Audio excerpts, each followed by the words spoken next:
Buenas tardes, querida iglesia. Bendecida tarde. Amén. Porque estamos en la presencia de nuestro precioso Salvador. Amén. Tenemos la esperanza que un día le veremos tal como es, con toda su gloria, su esplendor. Y mientras tanto, qué bueno es podernos reunir y adorarle, porque Él se manifiesta, Él se glorifica en medio de cada una de nuestras vidas. Así que qué bueno es que podamos estar aquí, qué bueno es que podamos recordar en el día de hoy, a través de la Santa Cena, su muerte en la cruz y como se celebra en esta época de Pascua la resurrección de nuestro amado Salvador, la resurrección de Cristo, porque Él vive. Amén. Y si Él vive, nosotros también tenemos vida, y esa es una vida abundante. En esta tarde quiero invitarles a que abran sus Biblias en 1 Corintios capítulo 15. Vamos a leer los primeros 4 versículos y después vamos a leer algunos otros. 1 Corintios capítulo 15, versículo 1 en adelante. Vamos a leer en el nombre de Jesús. Amén. Si lo tiene, dice así la palabra del Señor. Además os declaro, hermanos, el evangelio que os he predicado, el cual también recibisteis, en el cual también perseveráis, por el cual asimismo, si retenéis la palabra que os he predicado, sois salvos, si no creísteis en vano.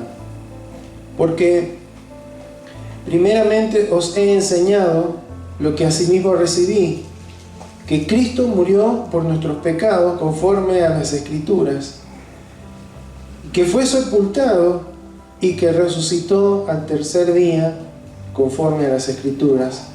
Amén. Invito a que oremos. Señor, estamos aquí reunidos en tu nombre, Señor, y hemos expresado nuestra adoración hacia ti,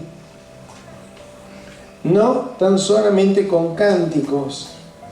La música, las letras, las canciones nos ayudan en la adoración, pero son parte de la adoración. El corazón de un adorador se caracteriza porque es obediente, porque está cada día, no solamente en un día de reunión, sino cada día en una condición de humillación ante ti y reconociendo tu señorío sobre su vida. Y lo más importante para ese corazón es agradarte a ti. En estos minutos hemos querido agradarte a través de los cánticos, pero tú anhelas que también te agrademos en nuestro hogar, que te agrademos en nuestro lugar de trabajo, que te agrademos en nuestro lugar de estudio, porque ese es el adorador que tú buscas, que te adore en espíritu y en verdad. Señor, que en esta tarde hayas encontrado en cada uno de nosotros ese adorador. Que nuestras voces, que nuestras palabras, que nuestros cánticos, que nuestras palmas no hayan quedado dentro de este recinto, sino que hayan subido ante tu trono como algo grato, Señor, que ha tocado tu corazón y que te ha agradado.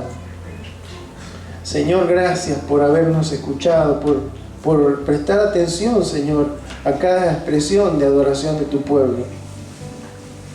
Siempre lo has hecho así. Desde el Antiguo Testamento, cuando alguien armaba un altar, allí estabas tú. En medio de una zarza en el desierto, allí estabas tú. En medio de la carpa del tabernáculo, allí estabas tú. En el monte, allí estabas tú. En el templo, el gran templo, allí estabas tú. Cuando aquella mujer rompió el frasco de perfume, allí estabas tú, Señor, prestando atención. Gracias, Señor. Queremos que esta tarde haya quedado en tu corazón como algo especial para ti, Señor. Hemos querido agradarte porque vamos a celebrar, vamos a recordar tu muerte en la cruz. No con tristeza ni con dolor, sino con alegría, sabiendo que tú nos has dado, Señor, victoria a través de esa muerte tan horrorosa por cómo fue, pero tan digna, Señor, de aquel que lo hizo por amor a cada una de nuestras vidas. Señor, en esta hora te rogamos que nos hables, que seas tu Espíritu Santo guiándonos a través de la meditación de la palabra. Y Señor, que todo lo que vamos a repasar acerca de la obra que tú hiciste y de la resurrección pueda, Señor, ser algo que nos ayude a funcionar de la manera adecuada, Señor, hasta que tú vengas por nuestras vidas. Te lo pedimos en el nombre de Jesús. Amén. Amén.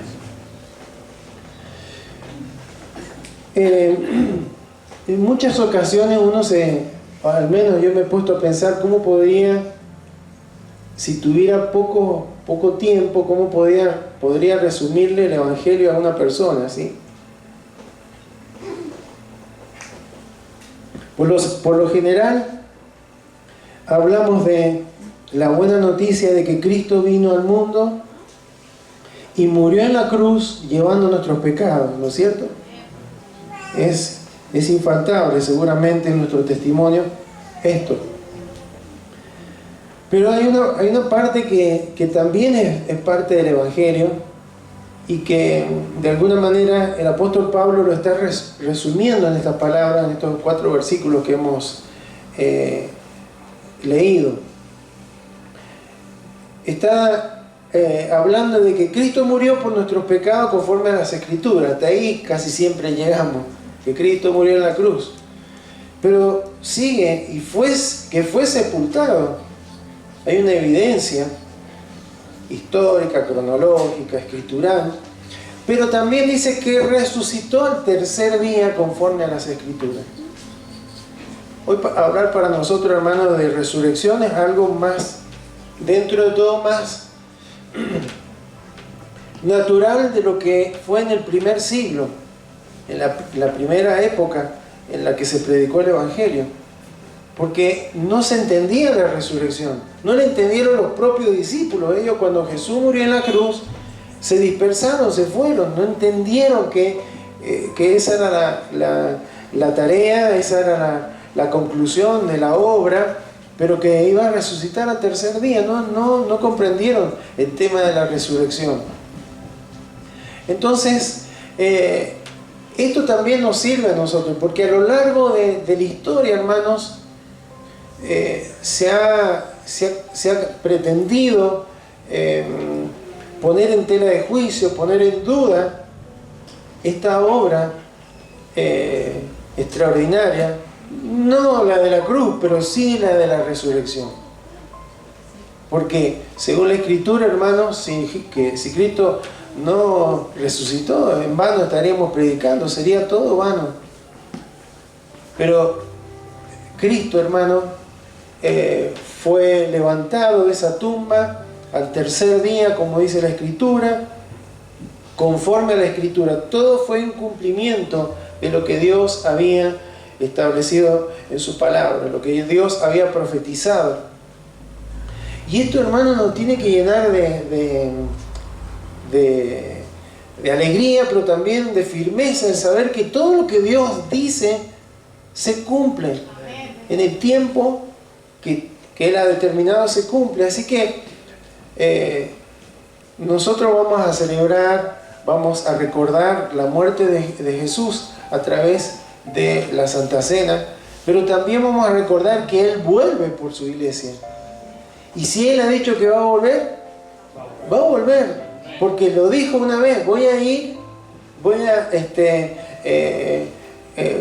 tengo un plan de salvación y fue ejecutado conforme a todo lo que Dios había dejado escrito. No nos vamos a poner a ver todas esas evidencias, pero sí, hermanos, había una resistencia en la época del apóstol Pablo y ahí en la ciudad de Corinto acerca de la resurrección, y muchos la negaban.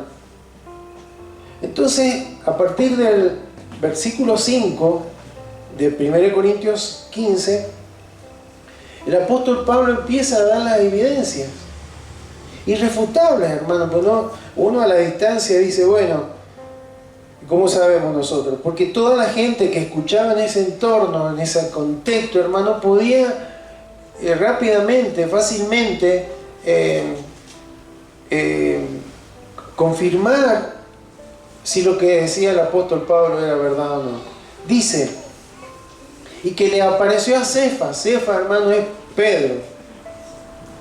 Pedro es Petros en griego, ¿sí? En arameo, en el idioma original que se hablaba en la época de Jesús, se decía Cefas. Por eso ha puesto acá Cefas, pero se refiere a Pedro. Le apareció a Pedro. Y no es poca cosa, hermano, porque Pedro fue uno de los discípulos de Jesús, pero estaba totalmente aterrorizado en relación a perder la vida. No quería morir. Primero trató de convencerlo a Jesús que no fuera a Jerusalén, porque sabía que había muchas probabilidades que lo apresaran. Tal vez ni se imaginaban que lo iban a llevar a la cruz, pero sí, hermanos, él trató de frenarlo junto a los discípulos, a los demás, por supuesto, pero tenía temor de morir, no estaba dispuesto a morir. Pero sabemos por la historia, hermanos, que finalmente Pedro termina muriendo crucificado. Entonces,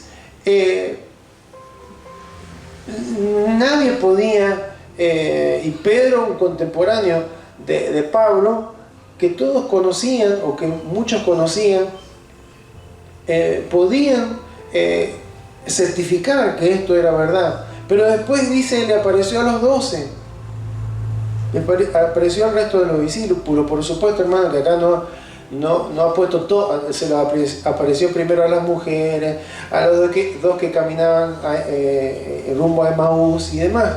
Pero acá hay un resumen. Después apareció a más de 500 hermanos a la vez, de los cuales muchos viven aún, otros ya duermen. El concepto de que la muerte fue vencida por Cristo en la cruz, así que ya no es una separación permanente, sino que es un descanso hasta que Cristo venga por su iglesia. Dice, entonces, hermano, era fácilmente comprobable esto de, a ver, ¿cuáles son los que lo vieron a Jesús? Podían ir a buscarle. Había en esa época, hermano, lo que se denomina la Pax Romana. Había un estado de estabilidad interna y externa. No había guerra, no había lucha, había toda una armonía dentro de lo que se puede decir. Así que moverse dentro del Imperio Romano no era ningún inconveniente. Y sigue diciendo, después apareció a Jacobo, después a todos los apóstoles, y al último de todos, como a un abortivo, me apareció a mí. Él daba testimonio. Entonces, hermanos, a lo largo de la historia, como les decía, se ha tratado de hacer creer que Cristo no resucitó, que Cristo quedó en la tumba, murió, fue un buen hombre, un buen profeta para algunos, y que terminó todo allí. Pero fíjese en el versículo 32 lo que dice Pablo: si como hombre batallé en Éfeso contra fieras, ¿qué me aprovecha si los muertos no resucitan? Comamos y bebamos porque mañana moriremos. Está diciendo, si los muertos no resucitan, leyendo todo el contexto, hermano, no lo vamos a leer todo, pero es porque si Cristo resucitó a aquellos que creen en Él y que han tenido un nuevo nacimiento, van a resucitar. Entonces Él dice, si no resucitamos, hagamos lo que queramos, total. Después no pasa nada. Y Él está reconociendo, no, yo tuve una confrontación espiritual muy fuerte en aquel lugar por la causa de Cristo, porque yo soy uno de aquellos que le vio resucitado. Él, hermano, era un perseguidor de la iglesia. Entonces, ¿cómo podemos creer, o cómo alguien puede creer que alguien que persiguió a la iglesia de repente cambia su manera de pensar, se vuelve creyente y muere por Cristo? Muere por una mentira, si fuera que Cristo no hubiera resucitado. Y tampoco, hermanos, se encontró jamás el cuerpo de Cristo, porque los discípulos le vieron cuando Él ascendió al cielo con un cuerpo glorificado. Ahí en el libro de Hechos está relatado todo aquello. Los discípulos, hermanos, dicen que cuando la guardia romana, porque lo metieron en una tumba, le pusieron una piedra como puerta, la sellaron con el sello del gobernador romano y le pusieron una guardia romana. Entonces los discípulos, hermanos, que habían huido, se habían escapado, de repente en 3 días les dio el coraje y fueron a luchar contra la guardia romana, a abrir esa tumba y robarse el cuerpo de Cristo. No tiene sentido. Nunca se demostró, nunca lo encontraron, porque no está, porque Cristo resucitó. Amén. Entonces, y además cada uno de ellos, excepto el apóstol Juan, que se cree que murió de vejez, después de haber estado encarcelado mucho tiempo en la isla de Pasmo, todo el resto, hermanos, murieron martirizados por causa de Cristo. ¿Quién moriría por una mentira? ¿Quién moriría por una causa que no tiene razón de ser? Pero, hermanos, ellos pudieron dar evidencia de que Cristo había resucitado, de que Cristo estaba en la diestra de Dios Padre, de que estaban esperando su regreso, como cada uno de nosotros lo estamos esperando hoy. Amén. Entonces Cristo, hermanos, resucitó. Ahora, esa resurrección, hermanos, de Jesús fue una resurrección diferente al resto que encontramos en la Escritura, porque hay muchos casos en el Antiguo Testamento y en el Nuevo Testamento. En el libro de Primera de Reyes encontramos que Dios, a través del profeta Elías, resucita al hijo de una viuda en una aldea, en un lugar llamado Sarepta. Luego, en Segunda de Reyes encontramos que Dios, a través de Eliseo, resucita al hijo de una mujer que era de Sunem, una sunamita. Ella tenía esposo y le habían hecho un lugar al profeta Eliseo para que se quedara en su casa cuando él pasaba. Bueno, ahí hubo una resurrección. Después dice, si usted lee en Segunda de Reyes, hay una ocasión en la que hay una persona que muere o la matan y la tiran su cuerpo en la tumba de Eliseo, y dice la Biblia que cuando su cuerpo muerto tocó los huesos de Eliseo, resucitó. ¿Qué cosa, no? Tenemos en el Nuevo Testamento el hijo de la viuda de Naín, tenemos en el Nuevo Testamento Jesús actuando ahí, la resurrección de la hija de aquel principal de la sinagoga, de Jairo. Tenemos la resurrección de Lázaro, amigo de Jesús. Pero también tenemos, hermanos, cuando fue resucitada una joven llamada Tabita. Dios lo hizo a través del apóstol Pedro. Y también tenemos un jovencito, un adolescente que se cayó de una ventana mientras el apóstol Pablo estaba enseñando y Dios lo resucitó. Ahora, ¿cuál es la diferencia entre de todas estas resurrecciones y otras más que no están identificadas en la palabra, que fue después de que resucitó Cristo? Que todos ellos, en primer lugar, volvieron a morir. Lázaro volvió a morir, el hijo de la viuda de Sarepta volvió a morir, el hijo de la mujer de Sunem también volvió a morir, Lázaro volvió a morir. Pero Cristo, hermano, resucitó y no volvió a morir jamás. En el versículo 20 de 1 Corintios 15, que leímos al principio, dice: mas ahora Cristo ha resucitado de los muertos, primicia de los que durmieron es hecho. ¿Por qué dice primicia? Pareciera ser una contradicción. ¿Cómo va a decir primicia? Significa lo primero. ¿Cómo va a ser lo primero si hay un montón que resucitaron antes que él? No, porque esta fue una resurrección diferente. La otra fue una resurrección, un milagro de Dios, pero esas personas volvieron a morir. Ahora Jesús vive y vive por la eternidad. ¿Amén? Amén. Entonces el primero, porque él tomó la naturaleza humana, fue un hombre de carne y hueso como cada uno de nosotros. Murió en la cruz, pero resucitó para nunca más morir y recibió un cuerpo glorificado. Por eso es diferente. Por lo demás, revivieron con el mismo cuerpo, que siguió envejeciéndose, que siguió cansándose, que siguió envejeciendo y enfermándose. Pero el cuerpo de Cristo, hermanos, fue un cuerpo glorificado, de otra clase, ¿sí? Por así decirlo. Y ahí mismo en algunos versículos de 1 Corintios 15 da algunos detalles. 1 Corintios 15, 42 dice: así también es la resurrección de los muertos, porque está hablando de que va a ser como cuando Cristo resucitó. Se siembra en corrupción, se resucitará en incorrupción.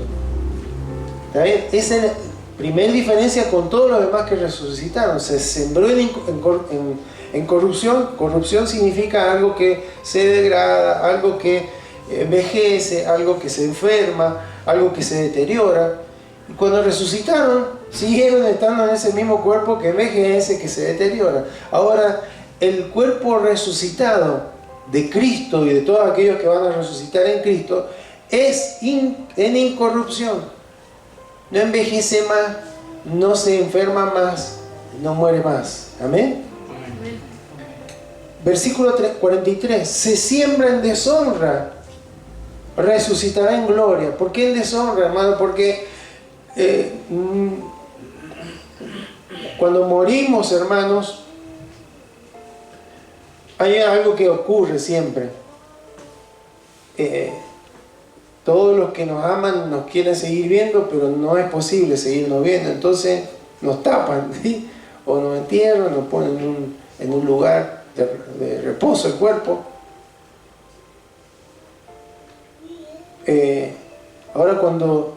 Pero además, hermano, el cuerpo es un símbolo, el cuerpo que muere es un símbolo de justamente esa deshonra de vivir en un cuerpo que tiene una tendencia a complacer sus deseos, a veces yendo en contra de la voluntad de Dios.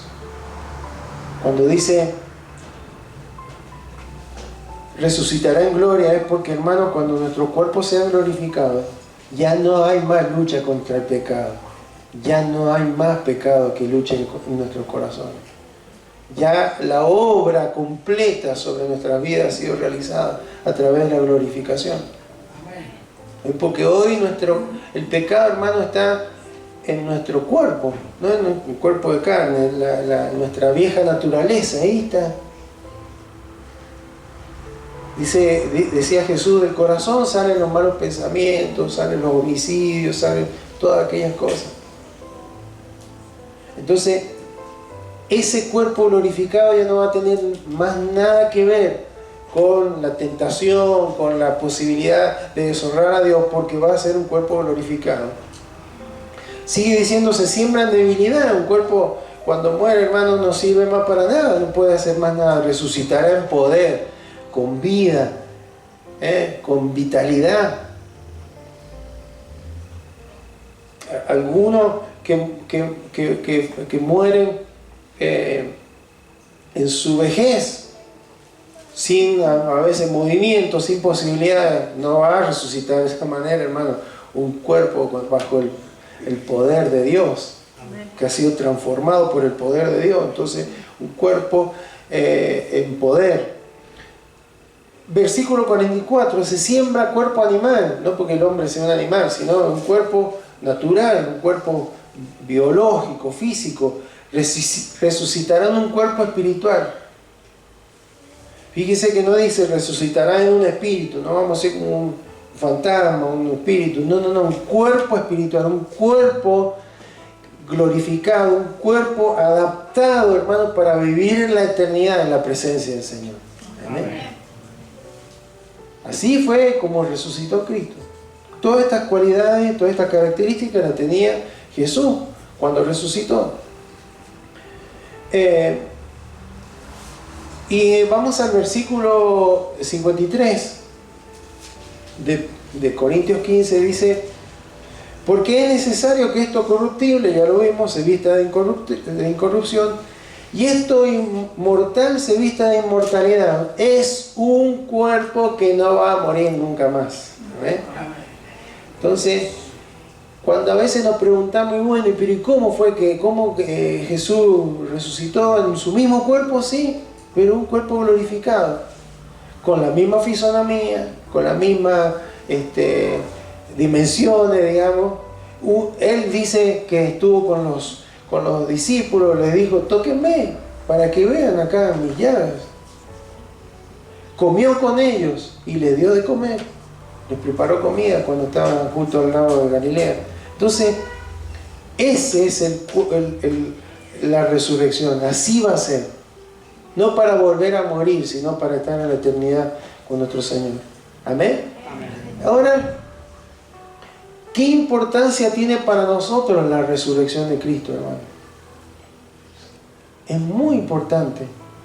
Primero, hermanos, porque el que Cristo haya resucitado asegura que podemos ser hechos nueva criatura, que podemos nacer de nuevo, que podemos ser regenerados.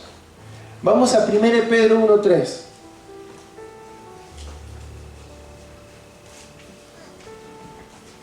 Dice: bendito el Dios y Padre de nuestro Señor Jesucristo, que según su grande misericordia nos hizo renacer para una esperanza viva. ¿Por qué? Por la resurrección de Jesucristo de los muertos.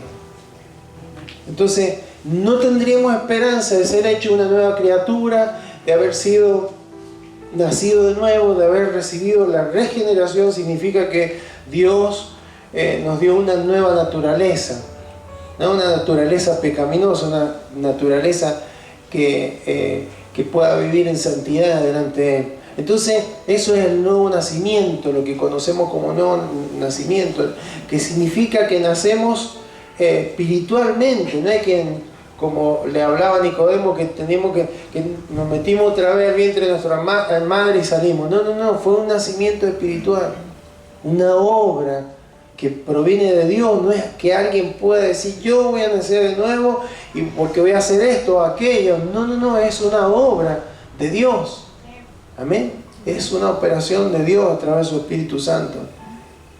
Y nos dice que ahí que nos hizo. ¿Para qué nos hizo nacer de nuevo? ¿Para qué nos hizo, nos regeneró, nos hizo una nueva criatura? Para una esperanza viva. ¿Por qué? Una expectativa confiada, ferviente, de saber que si Cristo resucitó y nos dio una nueva vida, Él nos va a dar nueva vida, a pesar de que en algún momento, si Él no viene antes, vamos a morir. ¿Sabía usted? Y es una esperanza viva porque Cristo vive, hermano. No lo dice alguien que murió, no lo dice un profeta o una personalidad histórica que tuvo una incidencia muy fuerte en su época, que tuvo palabras, expresiones muy importantes, pero que después murió. Lo dice alguien que murió y resucitó. Entonces es una esperanza viva. Cristo es nuestra esperanza y es una esperanza viva. Amén. Entonces, primero, nos asegura la regeneración, nos asegura el nuevo nacimiento. Segundo, hermano, nos asegura nuestra justificación. Romanos 4:25.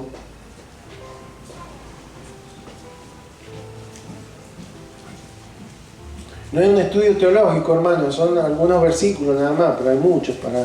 Buscamos algunos para dar un contexto escritural.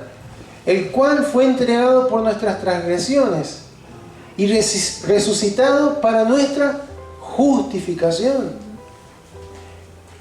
¿Cuándo usamos nosotros la palabra justificación? Nos tenemos que justificar. Cuando hay alguna injusticia y damos una razón para que nos quiten la culpa, nos han culpado de algo que no es así, y nos justificamos dando un argumento para que nos saquen esa culpa, ¿sí? Bueno, la palabra justificar en griego es un término legal que usaba un juez para declarar a una persona absuelta de toda culpa. Entonces ahí está diciendo, como sabemos, que Él fue entregado por nuestras transgresiones, o sea, todos sus pecados, mis pecados, le fueron imputados a Cristo. Él cargó con ellos. Y cuando resucitó, al resucitar significa que Dios aceptó ese sacrificio. Y por ende, hermanos, la justicia de Cristo nos es imputada a nosotros. Y el juez justo, nuestro Dios, nos declara justos. Vos sos una persona justa, no tenés deuda conmigo. La deuda fue cancelada por Cristo, mi Hijo, en la cruz. Qué glorioso, ¿no? Una posición legal delante de Dios. Tercero,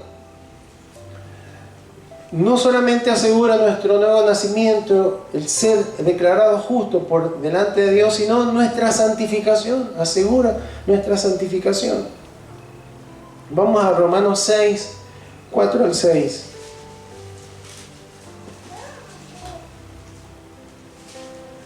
Dice: porque somos sepultados juntamente con Él para muerte por el bautismo, a fin de que, como Cristo resucitó de los muertos por la gloria del Padre, así también nosotros andemos en vida nueva.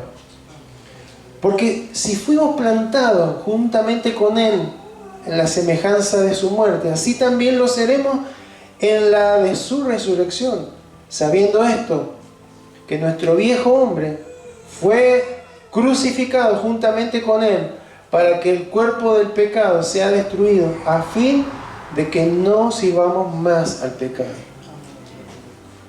O sea, recordemos santificación. Santidad es ser apartado para el Señor. Santificación tiene que ver con ese proceso a través del cual Dios va obrando en nuestros corazones, a través de la palabra, de la acción del Espíritu Santo, para que cada día nos parezcamos más a Cristo. Entonces va sacando de nuestro corazón, de nuestra vida, todos aquellos pensamientos, hábitos, cuestiones, argumentos que no tienen que ver con su verdad, y vamos siendo transformados por Él. Amén. ¿Y por qué es posible ese proceso en nuestras vidas? Porque Cristo resucitó.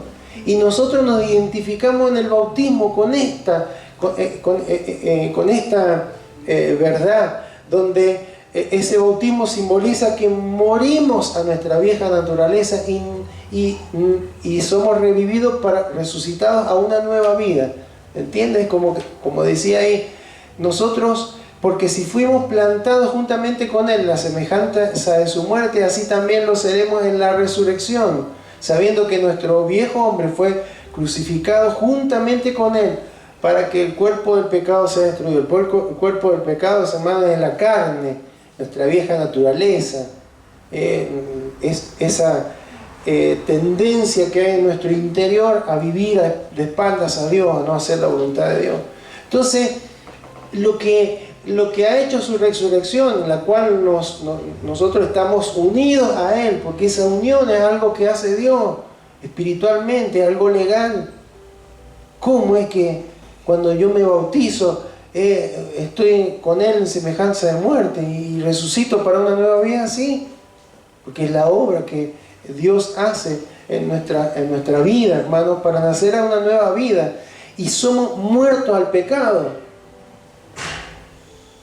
¿Qué puede hacer una persona muerta? Dice que éramos esclavos del pecado. Ahora ya no lo vamos a servir más, porque hemos nacido a una nueva vida. Entonces, como hemos muerto al pecado, ya aquel que se enseñorea de nosotros ya no lo puede hacer. ¿Amén? Sí, hermanos, sabemos que ocasionalmente como hijos de Dios podemos pecar, ¿sí o no? O hay alguien que puede decir, no, yo de que nací de nuevo no he pecado más. Sí, podemos hacerlo. De hecho, seguramente que lo hacemos con nuestros pensamientos, vocabulario, acciones, etc. Pero hermanos, no que el pecado reine en nuestra vida, ya no lo puede hacer. Le podemos decir que no, porque hemos nacido de nuevo y porque Cristo ha resucitado. Nosotros tenemos la seguridad que hemos muerto al pecado y que hemos nacido, hermanos, para una nueva vida, para agradarle a Él. Amén. Amén.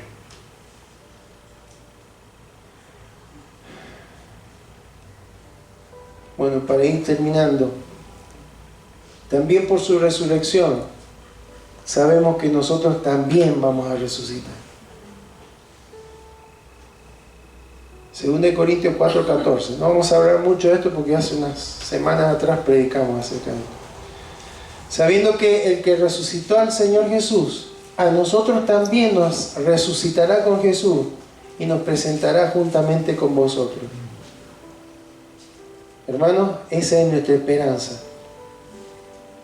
Cuando la muerte significa separación, la muerte espiritual en la que estábamos antes de nacer de nuevo es la separación de Dios. La muerte física es la separación del alma con el cuerpo, ¿no? El alma vuelve a quien la creó y el cuerpo queda aquí. Pero un día cuando Cristo venga y venga por su iglesia, hermano, aquellos que murieron en Cristo, sus cuerpos resucitarán primero. Ahí termina ese proceso de glorificación, del que hablábamos recién, ese cuerpo adaptado, que está acondicionado para vivir en la eternidad. Ese es el que vamos a recibir. Lo mismo que le pasó a Cristo, aquellos que han muerto en Cristo. Y aquellos que estén vivos cuando Cristo venga por su iglesia, bueno, pues su cuerpo va a ser transformado en las nubes. Amén. Eso es lo que dice la Escritura. ¿Qué le parece? Por eso no hay ya más problema con la muerte. No es que vamos a estar, bueno, si me muero, me muero. No es así, pues no es tan sencillo. Pero fue resuelto, hermanos, por Cristo en la cruz. Sabemos de dónde venimos y sabemos a dónde vamos por los méritos de Cristo. Amén. Y finalmente, hermanos, nos anima la resurrección de Cristo a mantenernos firmes y a servir en la obra del Señor. El último versículo de 1 Corintios 15 es un versículo muy precioso que dice: así que, hermanos míos amados, esto nos dice Dios a nosotros en esta noche, está firme y constante, firme en la fe, no se muevan, estén afirmados, sólidos en la verdad, creciendo en la obra del Señor. ¿Cuándo? Siempre. Ese creciendo, hermanos, en el griego dice, tiene que ver con abundando, ¿sí? O sea, ¿Le está sirviendo al Señor? Tiene que servirle más, está diciendo acá. Tiene que haber un crecimiento en la obra del Señor. ¿Cuándo tiene que haber? Que ahí dice, está en presente, ¿no? No dice, así que hermanos amados, estén